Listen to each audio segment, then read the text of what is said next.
Are you ready to stop fighting and start loving again? What if I told you that the key to connection and harmony in your marriage can be found at the intersection of law and compassion? I'm Shar, founder of Law for Love, the most special place in the legal system in Atlanta, where we use the power of law to promote love for healthier families, stronger communities, and love that transforms the world. Hello, I'm Shar, and I am sharing advice to a Reddit post.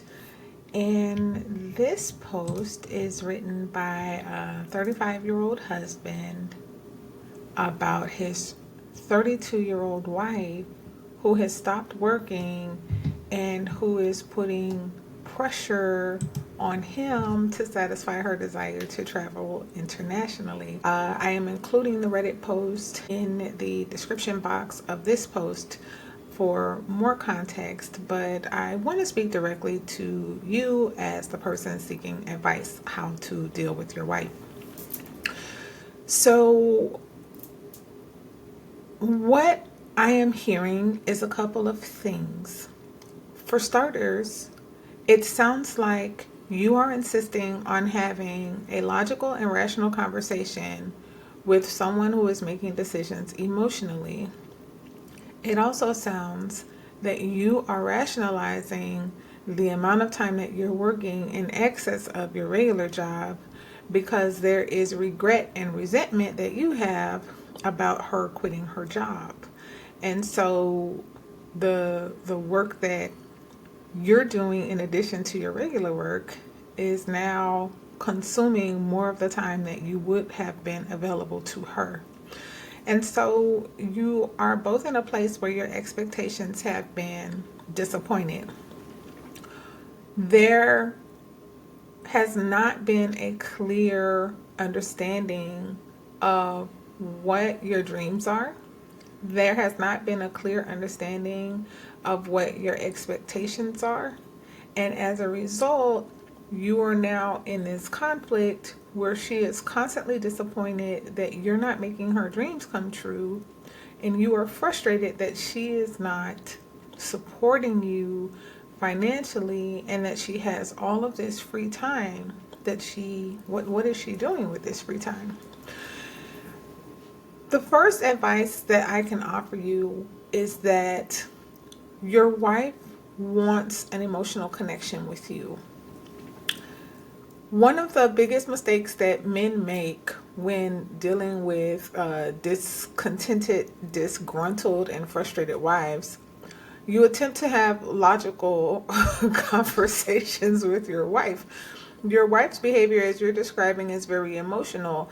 And one of the ways that you make that connection with her and meet her halfway is to validate her emotions. And it's not about you being overly emotional, but simply responding to her more about the way she's feeling and less about how much money you don't have or why you don't have money. This cycle that you're in, she's coming to you with feelings, you're coming to her with facts, and you're going nowhere because you have not validated her feelings. Now, I have a lot of opinions and thoughts about things that she could be doing with her time. What is happening with school? What is the plan and the goal for that? Where is that ultimately going to lead? I also have questions about the type of business that you're in. And is the side work that you're doing something that you and she can do together? Is it something that you can build and plan travel around so that you're also working and as a relationship you're also traveling? I am concerned that she has all of this extra free time because she's sitting back and she's making her dreams, but she's waiting for you to make her dreams come true. So what your relationship needs, you need a meeting of the minds. You need to both map out what your big dream is. Her big dream is to travel. Well, what is her plan for meeting that travel dream? Was her plan to marry a man that can pay for that travel? Or does she have any idea at all how to budget for the travel and how to make the travel happen financially? And then you are working a side business, something that you're pursuing with your extra time. What would be the plan or your projection for when you can walk away from your full time job and pursue your dream job on a full time basis? What financial projections can you make from your dream job that would be able to finance and fund a shared travel dream? Do you even share the travel dream that your wife has? There's a lot here for you both to unpack, but the reason for the conflict is that you don't have a vision for your relationship. You thought you were supposed to be saving for a house, but then you're not really desiring it as much, or you're not both pursuing it with the same effort. And this happens very frequently in marriages where we get married with expectations that the other person thinks or believes or feels the same way we do about certain things. But when the conflict begins, we realize that we didn't have the same understanding or the same belief. One great way for you to begin having these conversations with your wife is to start working on a post-nuptial agreement. I talk a lot about why post-nuptial agreements actually help build connection, and they actually help map out a path forward for the marriage. And so I'm also including a link to a totally free download for you to begin looking at different conversations that you and your wife can begin having together. Set aside one day a week and a certain time, a block of time each week, for you to work on your marriage and to have these conversations and to go through each of these subjects together. This builds connection, and it also builds direction for your marriage so that you're having less conflict. And one last piece of advice that I'll give you, that I see a lot of husbands do this, and it drives wives crazy. So this is very, very important. Wives have a hard time receiving advice from our husbands when we did not ask for our husband's advice.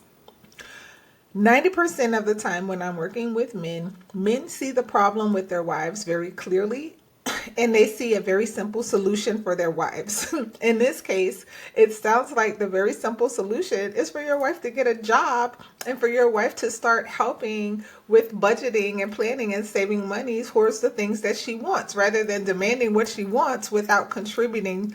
It's a simple answer, right? Well, you may not be the right messenger for that if your wife hasn't asked you, hey, what do you think I should do? A lot of times husbands take the responsibility for trying to fix wives, and we're not emotionally mature or mentally prepared to receive that type of feedback from our husbands. Getting to that point takes time. And if you are less pressuring to her, giving her advice, why don't you get a job? Why don't you make money? Why don't you save money? This is what I imagine some of your responses to her are. If you do less of that and you bring back to her, hey, I understand exactly how you feel. I know that this has always been your dream. Why don't we come up with a plan together? I know that this is frustrating to you. Why don't we start planning together so that we can make both of our dreams come true? This will be a way to connect with your wife emotionally, get out of the cycle of she's saying the same emotional thing, you're saying the same logical thing, and neither one of you are going anywhere. And it will set your relationship up for a vision for you to pursue together and no longer fight over your needs not being met, because your needs aren't being met either. You have some financial and family needs that you're articulating, and I'm not hearing that she's being responsive to that. So you both have needs. It's a great time to plan a business meeting for your marriage and Set a vision and a mission statement that you can both get excited about working towards. I pray all the best for you. Thank you for joining me for this journey and for allowing me to be a part of yours. For more information, please visit lawforlove.com or follow us on social media at lawforloveatl. I love you.